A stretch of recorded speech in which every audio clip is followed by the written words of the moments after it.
Hello students. Previous video में हमने reserved constituencies के बारे में हमने डिस्कस किया था। Now our next topic is voters list. So once the constituencies are decided, the next step is to decide who can and who can not vote. तो जब एक बार कॉन्स्टिट्यूएंसीज डिसाइड हो जाती हैं तो नेक्स्ट स्टेप यही रह जाता है कि कौन वोट डाल सकता है और कौन नहीं। So this decision can not be left to anyone till the last day. तो लास्ट डे तक हम इस डिसीजन को किसी पर भी छोड़ नहीं सकते। In the democratic elections the list of those who are eligible to vote is prepared much before the elections. तो डेमोक्रेटिक इलेक्शंस में यही होता है, जो एलिजिबल वोटर्स हैं उनकी लिस्ट पहले से ही तैयार कर ली जाती है एंड गिवन टू एवरीवन, और हर एक को दे दी जाती है। So this list is officially called the electoral roll and is commonly known as voter list. तो इसे इलेक्टोरल रोल भी बोला जाता है वोटर लिस्ट के साथ साथ। So this is an important step for it is linked to the first condition of democratic election. तो ये डेमोक्रेटिक इलेक्शन का फर्स्ट स्टेप ही है, right. Everyone should get an equal opportunity to choose representative. You know very well, democratic elections में हर एक person को, चाहे वो किसी भी कास्ट या किसी भी क्रीड का है, रिच है, पुअर है, हर एक को इक्वल अपॉर्चुनिटी दी जाती है so that he can choose his or her representative, right. So earlier we read about the principle of universal adult franchise. Universal adult franchise क्या है कि हर एक पर्सन जो 18 ईयर्स या 18 ईयर के अबव हैं, they can cast vote, right. So in practice it means that everyone should have one vote and each vote should have equal value. तो हर एक पर्सन एक वोट डाल सकता है और हर एक पर्सन की एक वोट की एक ही वैल्यू है। No one should be denied the right to vote without a good reason. तो किसी भी पर्सन को बिना किसी सॉलिड रीज़न के हम वोट डालने के हक से मतलब डिनाई नहीं कर सकते, मना नहीं कर सकते। Different citizens differ from one another in many way. जैसे कि मैंने पहले ही बताया था कि some people are rich, some are poor, some are highly educated and some are not. So educated और not educated at all. Some are kind and others are not kind. तो हर तरह के इंसान को हम देखते हैं सोसाइटी के अंदर, but all of them are human beings with their own needs and views. But सभी ह्यूमन नीड्स हैं ना, ह्यूमन बींग्स हैं और खुद की उनकी एस्पिरेशंस हैं, उनकी नीड्स हैं, व्यूज़ हैं। So that is why all of them deserve to have an equal say in decision that affect them. तो हर एक पर्सन का डिसीजन लेने का हक होता है जो कहीं ना कहीं उन लोगों को इफ़ेक्ट करता है। In our country all the citizen aged 18 years and above can vote in an election. तो हमारी कंट्री में 18 years and above they can cast vote. Every citizen has the right to vote regardless of his caste or his or her caste, religion or gender. हर एक person को बिना किसी discrimination के vote डालने का हक है। Some criminals and person with unsound mind can be denied the right to vote, but only in rare situation. तो कुछ criminals and unsound mind जो नॉर्मल नहीं है उनको हम वोट डालने के अधिकार से रोक सकते हैं, बट ये भी सिर्फ किसी रेयर सिचुएशन में, right. So it is the responsibility of the government to get the names of all the eligible voters put on the voter list. तो ये गवर्नमेंट की रिस्पॉन्सिबिलिटी है कि वोटर लिस्ट में जितने भी एलिजिबल पर्सन हैं उनके नेम्स उस लिस्ट में डाले जाएं। As new person attain voting age, names are added to the voter list. Name of those who move out of a place or those who are dead are deleted. And you know very well, every time जो voter list है वो दोबारा से prepare की जाती है, revise की जाती है, क्योंकि जो पर्सन 18 ईयर्स के दैट टाइम हो चुके होते हैं उनके नेम ऐड किए जाते हैं, और जो पर्सन इस सोसाइटी में है ही नहीं, मीन्स वो मर गए हैं, डेथ हो गई है उनकी, तो सो दैट उनके नेम उस लिस्ट से डिलीट किए जा सकें। कुछ लोग क्या करते हैं, माइग्रेट भी हो जाते हैं, एक एरिया से दूसरे प्लेस में शिफ्ट हो जाते हैं, तो उनके भी नेम्स क्या किए जाते हैं, उस लिस्ट से डिलीट किए जाते हैं. A complete revision of the list take place every 5 years. Every 5 years, हर 5 साल के बाद रिवीजन इस लिस्ट को रिवाइज किया जाता है. So this is done to ensure that it remains up to date, so that ये अप टू डेट हो सके ये list. So in the last 5 years, a new system of election photo identity card has been introduced.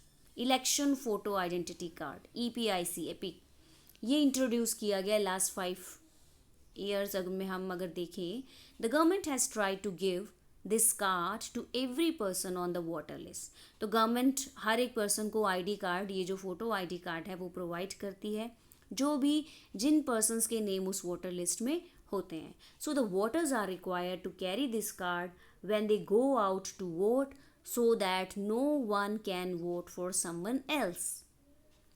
तो जब कोई भी person vote देने के लिए कॉन्स्टिट्यूएंसीज में जाता है, तो वो अपने साथ उस कार्ड को लेकर जाता है, उस वोटर कार्ड को लेकर जाता है, ताकि कोई भी एक पर्सन किसी दूसरे के बिहाफ पर वोट ना डाल सके. But this card is not yet compulsory for voting. But आज के टाइम में ये कंपल्सरी वोटिंग के लिए नहीं है. फॉर वोटिंग में और भी बहुत सारी चीज़ें हम यूज़ कर रहे हैं राइट नाउ आईडी प्रूफ के लिए. So the voter can show many other proofs of identities like the ration card और द ड्राइविंग लाइसेंस. तो राशन कार्ड, ड्राइविंग लाइसेंस को शो कर सकते हैं वहाँ पे. और आजकल जो आधार कार्ड हैं हम वो लेके जा रहे हैं. Aadhaar card is compulsory ID card, तो हम उसको कैरी करके ले जा सकते हैं जब भी हम वोट कास्ट करने जाते हैं. So coming to the next topic is nomination of candidates. Now हम कैंडिडेट्स की बात कर रहे हैं, उनके पार्टिसिपेशन की बात कर रहे हैं. नॉमिनेशन का मतलब यहाँ पे ये है. So we noted above that in a democratic elections people should have a real choice. तो हमें पता है डेमोक्रेटिक इलेक्शंस में लोगों के पास चॉइस होनी चाहिए. So this happens only when there are almost no restriction on anyone to contest an election. तो ऐसा तो तभी हो सकता है ना जब हर एक पर्सन वोट ना सिर्फ डालने की हम बात कर रहे हैं यहाँ पर, पार्टिसिपेशन कर सके इलेक्शन में, और किसी भी तरह की उस पर कोई रिस्ट्रिक्शन ना हो, कोई मनाही ना हो, कोई पाबंदी ना हो. So this is what our system provides, और यही हमारा डेमोक्रेटिक सिस्टम हमें प्रोवाइड करता है. Anyone who can be a voter can also be a candidate in elections. तो कोई भी पर्सन जो एक वोटर है, वोट डालने जा सकता है. ही और she can also contest an election. वो इलेक्शन भी लड़ सकते हैं, उसमें पार्टिसिपेट भी कर सकते हैं. बट इसमें क्या है, डिफरेंस है. डिफरेंस किस चीज़ का है? The only difference is that in order to be a candidate the minimum age is 25 years and when it is only 18 years for being a voter. तो डिफरेंस यही है. अगर आप एज अ कैंडिडेट जा रहे हो, इलेक्शन कंटेस्ट करने जा रहे हो, तो आपकी एज कम से कम 25 years होनी चाहिए, और जो वोट डालने जा रहा है उसकी 18. तो यही डिफरेंस है. There are some other restrictions on criminal etcetera, but these applies in very extreme cases. तो क्रिमिनल्स को रिस्ट्रिक्शन होती है इलेक्शन कंटेस्ट करने में. हम ऐसे नहीं कर सकते ना, हम अपने लीडर किसी क्रिमिनल को चूज़ नहीं कर सकते ना. तो वेरी एक्सट्रीम केसेस पे हम उसको एज अ लीडर, हमारा रिप्रेजेंटेटिव बनने से हम क्या कर सकते हैं, रोक सकते हैं. और ये काम गवर्नमेंट देखती है. Political parties nominate their candidates who get the party symbol and support. अब पॉलिटिकल पार्टी क्या करती है, वो अपने कैंडिडेट को नॉमिनेट करती है जिसको पार्टी सिंबल दिया जाता है और उसको पार्टी का सपोर्ट भी मिलता है. Parties nomination is often called ticket, और पार्टी नॉमिनेशन को ही टिकट बोला जाता है. टिकट क्या होती है? Approval from the party. So every person who wishes to contest an election has to fill a nomination form and give some money as security deposit. तो कोई भी पर्सन जो कि इलेक्शन लड़ने जा रहा है, तो उसको क्या करना होता है, एक नॉमिनेशन फॉर्म फिल करना होता है. राइट. नॉमिनेशन फॉर्म में क्या होता है, कैंडिडेट की सारी इंफॉर्मेशन होती है विच जिसमें क्या होता है, he gives to election commission. Right. candidate information which he give to election commission, और उसके लिए वो क्या करता है, फॉर्म के साथ साथ वो कुछ सिक्योरिटी डिपॉजिट, कुछ फंड भी उसको डिपॉजिट करवाने होते हैं उस नॉमिनेशन, जो नॉमिनेशन फॉर्म को फिल कर रहा है candidate. Recently, a new system of declaration has been introduced on direction from the Supreme Court. अब रिसेंटली एक नया सिस्टम इंट्रोड्यूस हुआ है सुप्रीम कोर्ट के डायरेक्शन के चलते. So every candidate has to make a legal declaration. एक legal declaration तैयार करना होता है जिसमें उसकी सारी डिटेल्स होती हैं, and details about serious criminal cases pending against the candidate. Candidate के अगेंस्ट कोई क्रिमिनल केसेस तो पेंडिंग तो नहीं है, राइट. इस डेक्लेरेशन में, लीगल डेक्लेरेशन में, he had to disclose some details regarding this, and next is details of the asset and liabilities of the candidates, his or her family. तो अपनी संपत्ति की, अपनी लाइबिलिटीज़ की सारी डिटेल्स उसको देनी पड़ती हैं. फैमिली में क्या क्या है वो सब उनको बताना पड़ता है, right. Educational qualification of the candidate, अपनी एजुकेशनल क्वालिफिकेशन को भी डिस्क्लोज करना पड़ता है, और ये सब पब्लिकली डिस्क्लोज होता है. So this information has to be made public. This provides an opportunity to the voters to make their decision on the basis of information provided by the candidates.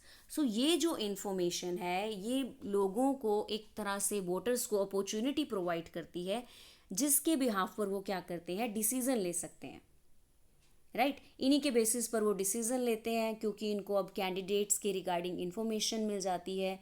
So easily अब उनको choice मिल जाती है कि उनको किनको vote डालनी चाहिए और किनको वोट नहीं डालनी चाहिए, right. So this nomination of candidate part is over. So here you can see a box is given. इसमें गिवन है educational qualification of the candidates. So here एक क्वेश्चन अराइज हो रहा है कि why is there no educational qualification for holding such an important position when some kind of educational qualification is needed for any other job in the country. कि political sphere में अगर हम देखें कि जो नॉमिनेशन, जो कैंडिडेट इलेक्शन कंटेस्ट कर रहा है उसके लिए एजुकेशनल क्वालिफिकेशन, कैंडिडेट के लिए एजुकेशन क्वालिफिकेशन की इतनी ज़रूरत नहीं है. ऐसा क्यों? और जबकि अदर्स जॉब में हम देखते हैं कि इतनी ज़्यादा हाई क्वालिफिकेशन की ज़रूरत होती है. सो एजुकेशनल क्वालिफिकेशन हर तरह की जॉब के लिए रेलिवेंट नहीं है, ऐसा नहीं है. जो रेलिवेंट क्वालिफिकेशन अगर हम देखें, जैसे कि इंडियन क्रिकेट टीम के का एक हम यहाँ पर एक एग्जाम्पल लेते हैं, तो वहाँ पे क्या है, हमें क्रिकेटर के लिए हमें क्या चाहिए, हमें उसकी स्किल्स देखनी है, ना कि हमें उसकी क्वालिफिकेशन देखनी है. अगर वो अच्छी बैटिंग कर रहा है, अच्छी बॉलिंग कर रहा है तो वो सही है ना. तो हमें वहाँ पर उसकी स्किल देखनी है क्योंकि खेलने के लिए वहाँ पर हमें उसकी एबिलिटी टू प्ले क्रिकेट वो हमने देखना है यहाँ पर, राइट. इसी तरीके से अगर जब एमपी और एमएलए के इलेक्शंस होते हैं तो वहाँ पर हमने ये देखना है कि उनकी एबिलिटी कितनी है कि वो लोगों को अंडरस्टैंड कर रही है, उनकी प्रॉब्लम्स को, उनके इंटरेस्ट को अंडरस्टैंड कर रही है, राइट. और अगर वो ऐसा कर रहे हैं तो यहाँ पर हमें उनकी एग्जामिनेशन, उनकी क्वालिफिकेशन की तो ज़रूरत नहीं है. तो here we can say that कि एजुकेशनल क्वालिफिकेशन हर तरह की जॉब्स के लिए ज़रूरी नहीं है, right. Even if the education was relevant it should be left to the people to decide how much importance they give to educational qualification, right. तो अगर रेलिवेंट है तो लोगों को डिसाइड करने देते हैं ना कि कितनी इंपॉर्टेंस देनी है. हमारी कंट्री में एजुकेशनल क्वालिफिकेशन को अगर हम एक साइड रख देते हैं तो कहीं ना कहीं वो डेमोक्रेसी की स्पिरिट के अगेंस्ट है. कैसे? अगर मान लो हम किसी को कह दें कि ठीक है, अगर आपने कंटेस्ट करना है इलेक्शन तो आपके पास बीए, बीकॉम या बीएससी की डिग्री कंपलसरी है. तो कहीं ना कहीं हम यहाँ देख रहे हैं ना कि हम बहुत सारे मेजॉरिटी ऑफ द पीपल जो हमारी कंट्री के लोग हैं उनको इलेक्शन कंटेस्ट करने से ही कहीं ना कहीं रोक रहे हैं. हालांकि डेमोक्रेसी इस चीज़ की इजाज़त कभी भी नहीं देता ना. फिर more than 90% of the citizens will become ineligible to contest election. तो 90% लोग इलेक्शन कंटेस्ट कर ही नहीं पाएंगे अगर हम एक क्वालिफिकेशन फिक्स कर देंगे कि हाँ कि आपको इतनी कंपलसरी होनी ही चाहिए क्वालिफिकेशन, राइट. तो यहाँ पे आई होप आपको क्लियर हो गया होगा कि पॉलिटिकल स्फेयर में हम देखते हैं कि जो लीडर्स होते हैं एमपी एमएलएज, उनके लिए एजुकेशनल क्वालिफिकेशन की इतनी ज़रूरत क्यों नहीं होती।